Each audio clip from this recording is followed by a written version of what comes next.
Welcome back to the Intrusive Thoughts Podcast, episode 5. This one's going to be a very special one. I've been working on this for a long time, gathering my notes, gathering information, and we're going to go back to the UFO roots. That's where we came from. That's what started this. UFO. See that alien right up there? That's what we're about. Now, this isn't going to be like any other UFO podcast where I tell you about crashes or abductions or, it's going to be very specific to one person and one person only. And this person made me connect all the dots to religion and UFOs being pretty much the same things but different ideas. And hopefully we do more like this, where we do episodes that pertain to UFOs, that pertain to aliens and all that, but it's about a specific person and their ideology. So without further ado, during this beautiful blizzard, snowed inside, what better way to spend that time than for the first ever UFO Profiles episode of the Intrusive Thoughts Podcast. And the UFO profile today is Diana Walsh Pasulka. I've been drifting through my mind where the silence talks. Stars fall slow in my intrusive thoughts. City lights flicker, heart sinks with the plot. Reality bends when the questions start. I hear echoes of the truth and distortion and bass. See reflections of the void when I look in my face. Every word, every pose, just a code in the fog. I'm a mirror for the madness and I talk to God. Intrusive us. They whisper, they twist, they nod. Intrusive us. So picture this. You're blindfolded in the car, bumping down some remote New Mexico road for about 40 minutes, right? No clue where you're headed. Then you step out, and you're standing at what might be one of the most important crash sites in human history. Not Roswell, not all the ones you've heard of, something even wilder. That's exactly what happened to Diana Walsh Pasulka. And today, not only are we diving into why she thinks UFOs are the new religion, but also who Miss Pasulka is and how she got here. Now, we're not going to spend too much time on her upbringing, but there's a couple important points that I want to point out. Let's meet the woman behind all this. Diana Walsh Pasulka is a professor of religious studies at UNC Wilmington, former department chair, BA from UC Davis, PhD from Syracuse, practicing Catholic, mom of 5 grown kids, even consulted on The Conjuring, which is one of the most historic horror movies of all time. The series itself is very, very prominent, very historic. And Netflix's Encounters, which I'm not too familiar with, but if she has a hand in it, I would probably watch it. But her journey, we're talking about her journey here. That starts way, way earlier. Like I said, we're not going to dive into that much of the personal background stuff, but she has all these degrees. She has 5 kids. What made her, especially as a religious studies professor, what made her dive into the UFO topic? A lot of people, when it comes to religious studies, they probably are God and only God, Jesus and only Jesus. They don't think anything outside of the norm could be in play here. And this all started at an early age for Diana, because when she was 11 years old, I think there was a TV scene around Easter. What was the show called? I think there was a Jesus of Nazareth. Can't talk. Jesus of Nazareth show or episode that made such a profound impact on her at 11 years old. Me at 11 years old, I was thinking about soccer. I was thinking about basketball. Was not thinking about aliens. Was not thinking about whatever, maybe in a cartoon, funny, jokey aspect, but that at 11 years old, made a profound conversion of her beliefs. And, we're all impressionable, especially at a young age. So what she saw during that episode, I don't know. But I do know she comes from grandparents, descendants that fled Catholic and Jewish genocides.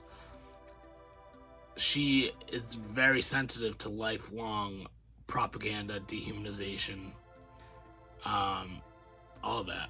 So at 11 years old, she sees, I don't know what the scene was, but from there, from age 11, now we fast forward to her entry into the topic, which is about 2012. So I don't know exactly how old she is, but 2012 is about 15 years ago. She definitely wasn't 11 then. She was probably about, if I had to guess, around in her 30s. She was researching purgatory, which me and my friend, shout out to Johnny, we talk about this all the time, like what purgatory actually is. People, obviously it's the land between heaven and hell. It's the middle ground. It's like you're waiting for your ticket to get into heaven or to get into hell, or it's like if you're not good enough for heaven, that's where you go. So purgatory could just be hell. You know what I mean? But she was researching purgatory for Heaven Can Wait, which I don't know what that is. It could be a TV show or it could be a movie. I'm not too sure. And she uncovered Catholic archival reports of aerial phenomena. I don't know. What's the difference between phenomenon and phenomena? Same thing? I don't know. So there's orbs, flying houses, ascending souls, all these things that mirror modern UFO accounts. Cross-culture, trans-historical, all that. It's everywhere at all times. And that's where this all began. So it's very, very interesting. She's an author, she's a professor, she's been on many podcasts. And, after her release of American Cosmic, which is her book that I believe put her on the map, put her on all these podcasts, she got contacted by the CIA, FBI, warned that it was a dangerous topic, counterintelligence, scrutiny, threats, all these things. She now frames much of the phenomenon as potentially angelic and demonic. Like I've talked about in previous episodes, there's a lot to do with angels and demons when it comes to the UFO topic. We don't know exactly what it is, but now we have the Epstein files coming out where they're doing satanic sacrifices, eating kids, get the adrenochrome, drinking blood, whatever. Like, there's a lot to do with this, but we don't have the facts, and it seems like the most knowledgeable people, the most intellectual people always fall back on it's angels and demons. It's angelic or demonic. It's God or the devil. It's religious. So she's played a big part in that perspective for me. She's always thought, too, that consciousness is just an access point to other realms. So those other realms could be where these demons or angels live. That's why you see these beings. That's why you see these figures when you're on psychedelics. It's very, very crazy that the government took away psychedelics, like made everything illegal, because it's not addictive, it's not destructive, and I bet you 99% of the people in the government that voted on the criminalization of these psychedelics have never even tried them. And it could be the key to what this life is all about. And I've spoken about it in a previous episode. Consciousness is the master key of this life. If there's ways to alter your consciousness to access different realities, clearly there's people that are way too powerful and probably unknown that don't want the general public to have access to this information. Now, does that information give you everything that you ever wanted? Are you going to become rich? Are you going to become famous? Are you going to become successful? Like, I just don't understand the end goal of keeping that from the public. But, Diana talks about all of this on all these podcast appearances, and she has another newer book that talks about hidden contact history between angels, UAP, whatever. It's really, really interesting. I recommend reading it. I mean, I haven't read it.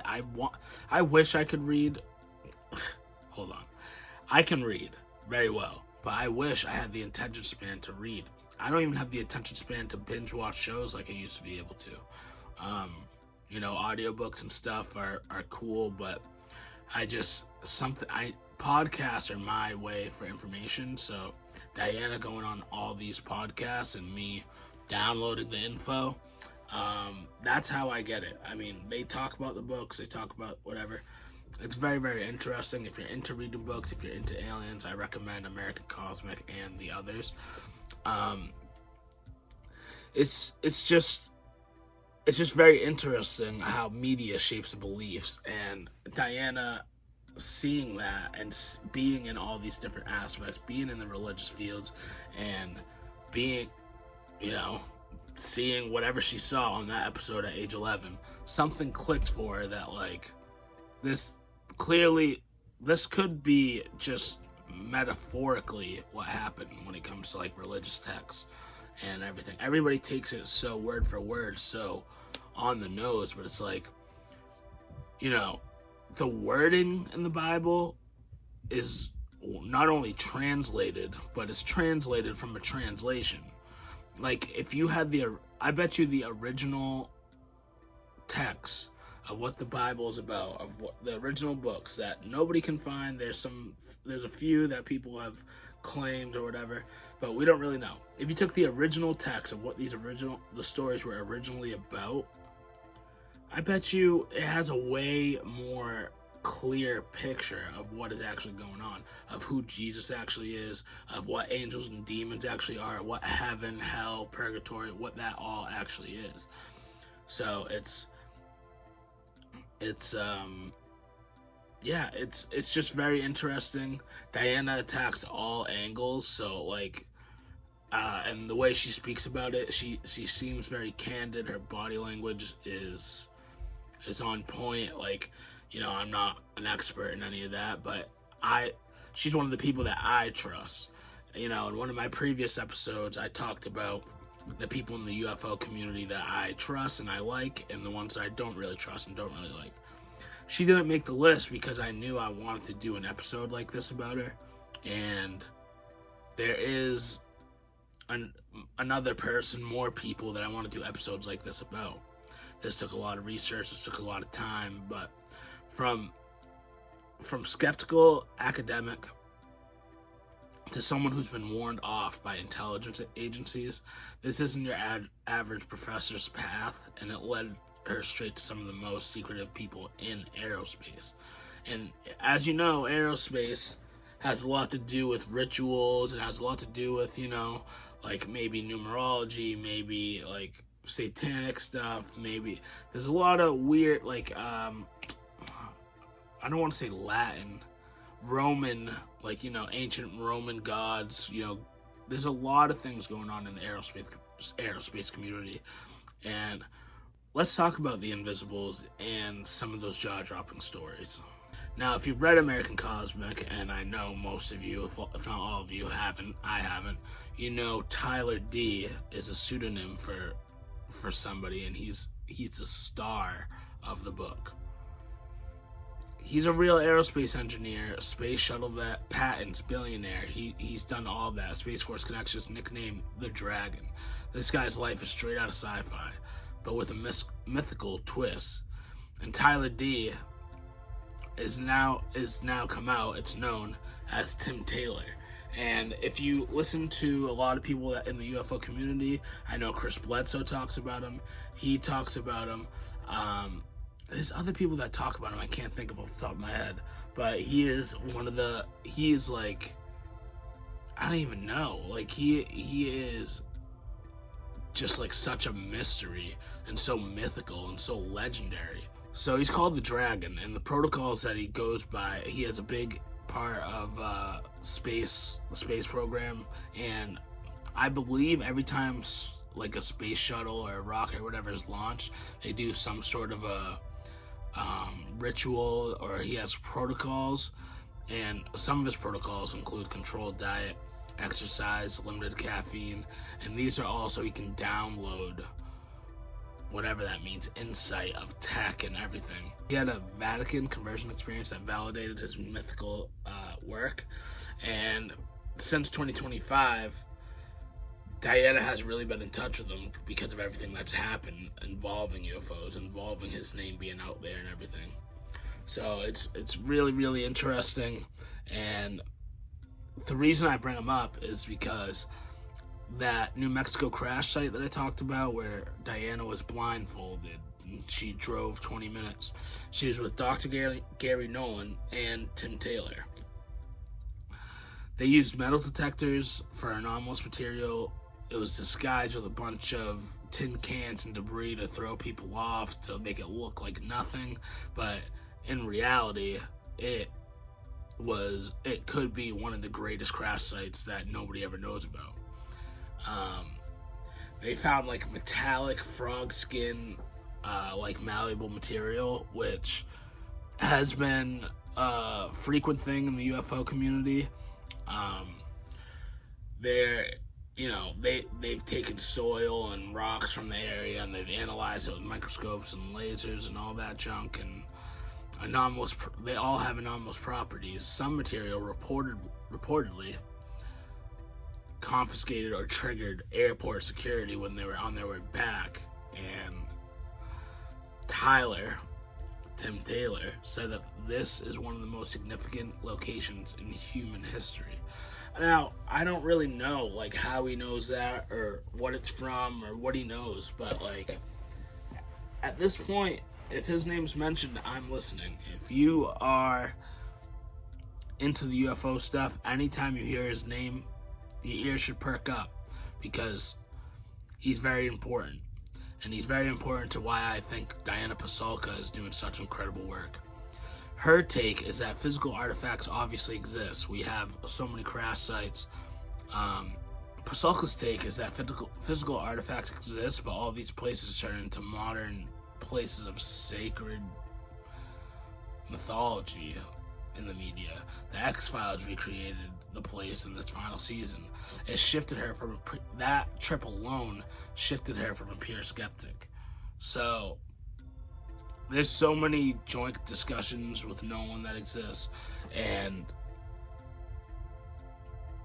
they've collaborated. I know Dr. Gary Nolan has taken a bunch of material and has analyzed it, and there's been a bunch of people that have claimed to be abducted and claimed to see UFOs, and they have all these similar physical effects in their body, whether it's like radiation or whatever, some sort of injuries that all are very similar. There's also somebody called the Gray Man that Diana mentions, and it's described as being the same Saint Michael, like the archangel. I don't understand that. Like, so in her studies, Saint Michael the Archangel, obviously, I'm not a religious scholar, but everybody knows Saint Michael.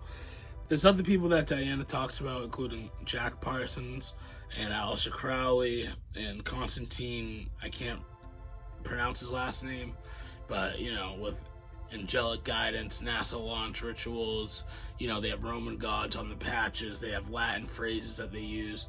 There's something. And you know what? The Vatican is the most informational place when it comes to UFOs, and nobody knows that. Everybody just thinks of the Pope and the Vatican and Christianity and Catholicism, whatever.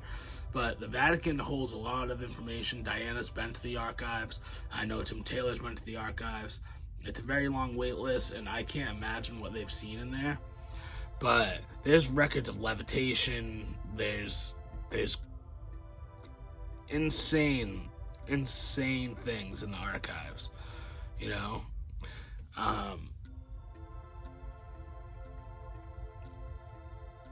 These aren't just wild stories. Like, they show. There's one thing if there's a one-off story, okay? But there's so many stories that they show how the line between ancient mysticism and a cutting-edge tech is blurring. Like, it's you can't have one without the other. So at some point, it's not going to be myth. It's not going to be mystical. It's not going to be mysterious. It's real. And engineers act like monks for downloads. If you know what I mean. You know, monks, they sit in a temple or a very quiet place and they just meditate. They don't speak. They clear their mind. What are they doing? Why do they live for so long? Who are they accessing? Like, what are they like what are they doing? What is the purpose of being a monk? That's another thing. They're definitely downloading something, and they're definitely achieving a level of consciousness that we can't even fathom because everything's full of distractions. But engineers are doing that to get downloads, to help them with their tech, to help them with their insight on big problems. That's the thread that runs through everything. Now, let's unpack the bigger themes. This is where it gets really deep. Really, really deep. So, if it's not deep enough for you, stay tuned, because this is where we're going in. Diana doesn't see UAPs as just extraterrestrial ships, like aliens from another planet. She sees them as a whole new way the sacred is showing up in our world. Mixed with tech, mixed with AI, mixed with consciousness. You know what I mean? Like, it's not just aliens that grew up on another planet that are coming to visit Earth because we are idiots and have men fighting in cages and we have gladiators playing football and running into each other and getting CTE and we're entertaining. We have the Grammys, we have the movies, we have, you know what I mean? So, this is a whole new way, I guess, the sacred and like religion are showing up in our world. UAPs, UFOs are pretty much a religion. They're institutionalized, UAPs, just like Christianity. And like I said, aerospace engineers mirror ancient religious practices by these monastic protocols to receive downloads. All these people that have been abducted, that have had experiences, talk about downloads, and now they're all talking on big platforms. They're all successful. They're all helping us achieve technological excellence. It's pretty crazy. Sorry, stepped on something here. Now, there's a big... People talk about interdimensional NHI, which is non-human intelligence. That is what we're talking about when we're talking about psychedelics and altering consciousness and reaching different realities.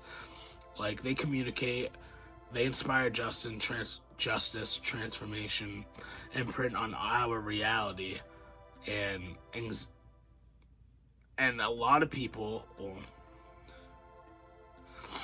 And one thing to take away from these interdimensional NHIs that Diana talks about is that premonitions and anxiety could come from information that is outside our space-time.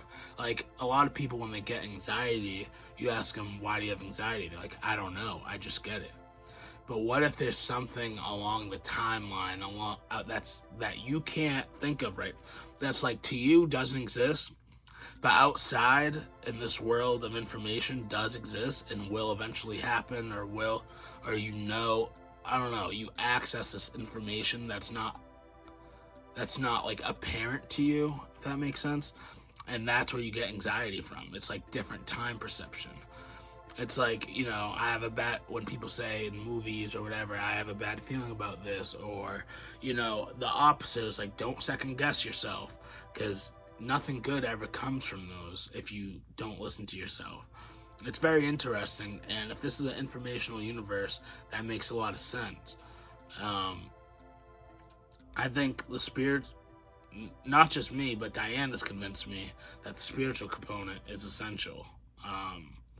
Encounters often produce ontological shock, self-improvement, structural evil awareness. Love seems to come as an intrinsic force, like gravity manifesting across life forms. Like, sometimes you can't explain why you love someone, why you love something, why somebody loves you, what is love? Is it an emotion, or is it just like she says, like an intrinsic force that just pulls you together? Like, I don't know. We simplify so many things that are probably way more complicated than we even can fathom. And I think love is one of them. Now, if we're talking about historical Catholic parallels when it comes to NHI or UAPs, there's ascent narratives, angelic battles, redacted saint transcripts, purgatory as a physical realm. I don't know if we talked about this before on this podcast, but I know I've talked about purgatory, if it was a physical realm, could be Earth, could be where we're living right now. Who's to say it's not? All we do is we're born, we suffer, and then we die. Like, no matter how happy your life is, no matter how good your life is, no matter how much money you earn, no matter your job, whatever, everybody suffers. People die, you get pets, they die, breakups, whatever, you quit jobs, you move, it's all about suffering. And it's just a constant cycle of that.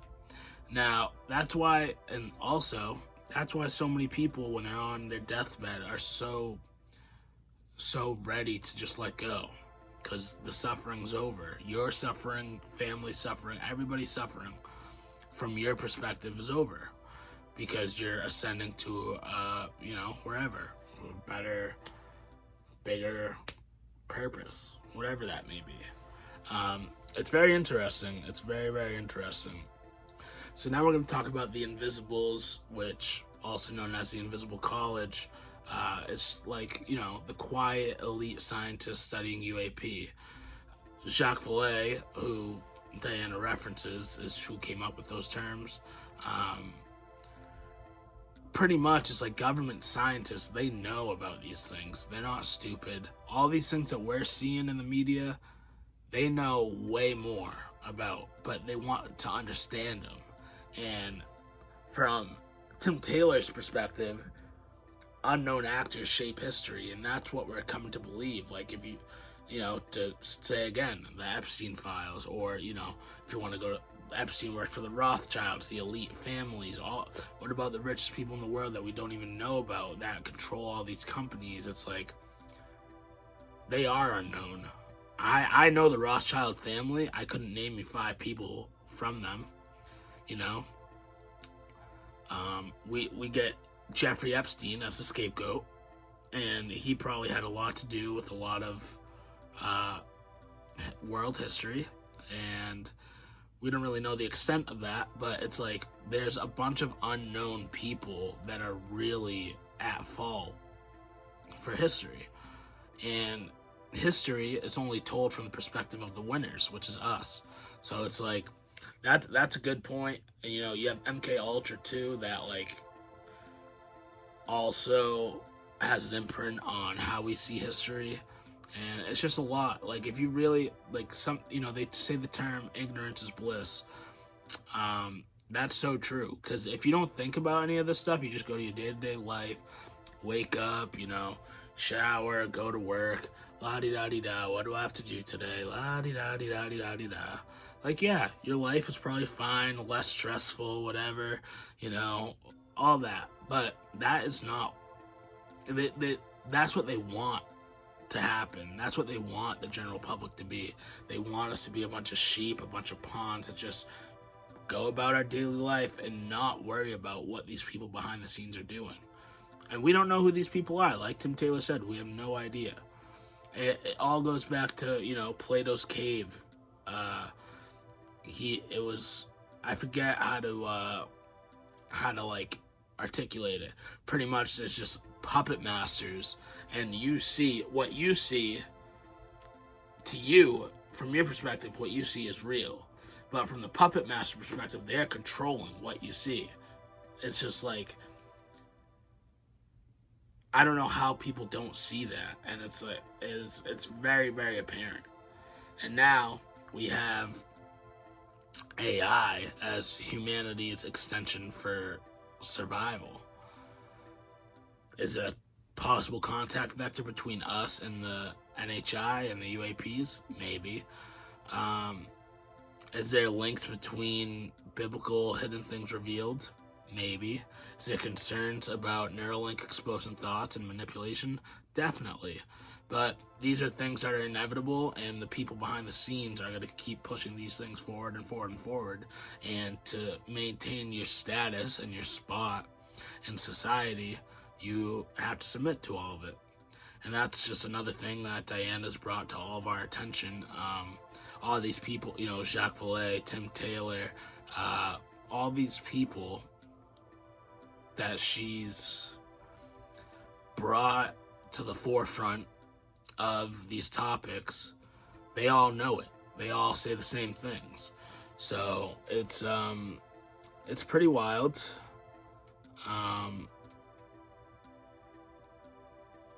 So I say all that to say, are UFOs just modern angels and demons? Does AI change contact forever? I mean, social media, for us, just us humans, has changed our contact with other humans forever. So is AI gonna further along that change? Not only with humans, but maybe things outside our reality, maybe things outside our planet, maybe things that are here with us. It's some questions that you should really think about. And with that, we'll go to this clip.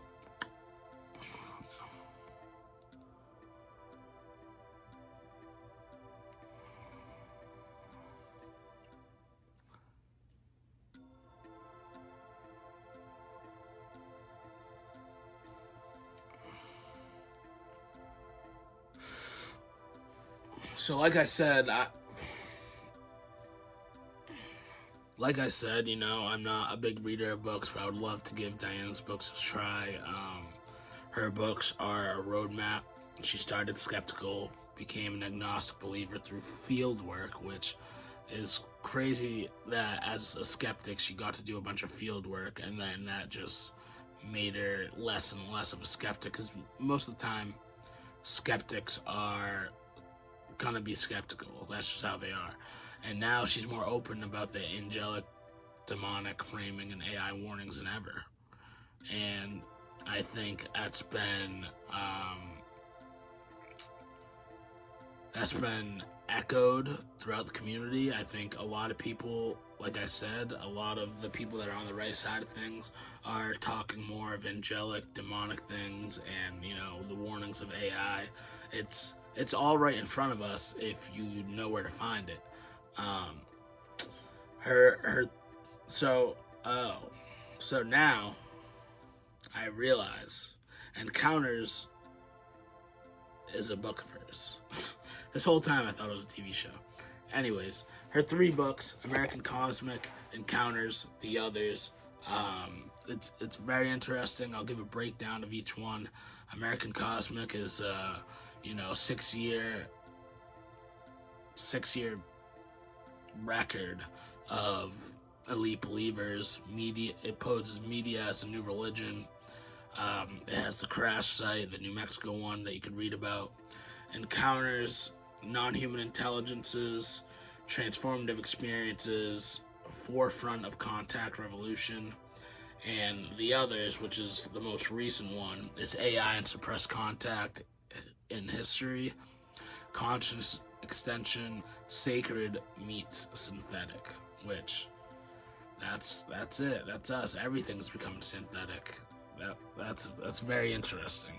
Before we wrap this up, here are just some questions that maybe keep all of us up at night. I know I'm an overthinker. There's a lot of questions that keep me up at night. Maybe you too. So, are UAPs angels and demons? What's AI's role in contact? Are the aliens AI? Did they seed AI here so that we can have contact with them? Who knows? There's elite secrecy and media in 2026. What's your belief in that? Do you believe everything the media says? Do you believe Do you trust in our government to tell us the truth? I don't. Simply, I don't. And I do think that there are elites holding secrets from us. And like I said, the Epstein files is just a picture-perfect example of that. Even with all the files released, so many things are redacted, so many names are redacted. And, you know, Diana Walsh Pasulka has taken us from Catholic archives to secret crash sites to the edge of what AI might unleash. And I think all three of those things, religion, UFOs, and AI, are interchangeable. And, you know, I've talked about it on previous episodes. I talk about it a lot with my peers.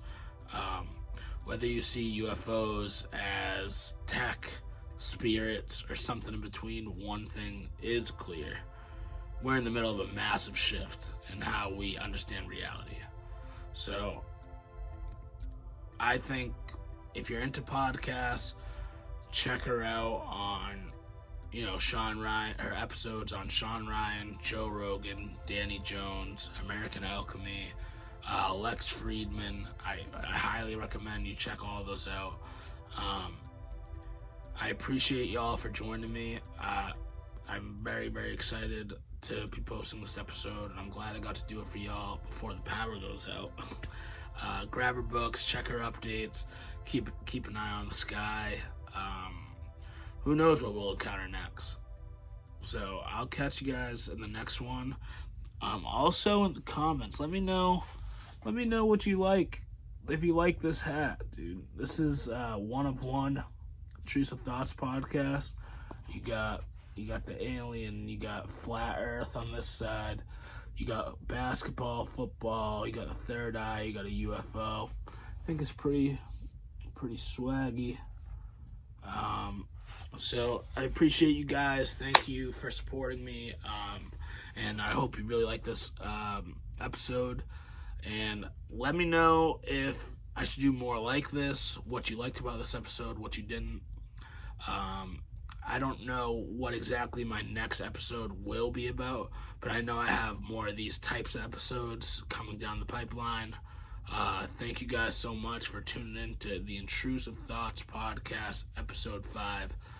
First, UFO Profiles, Diana Walsh Pasulka. Thank you. Peace. Is the Intrusive Thoughts Podcast.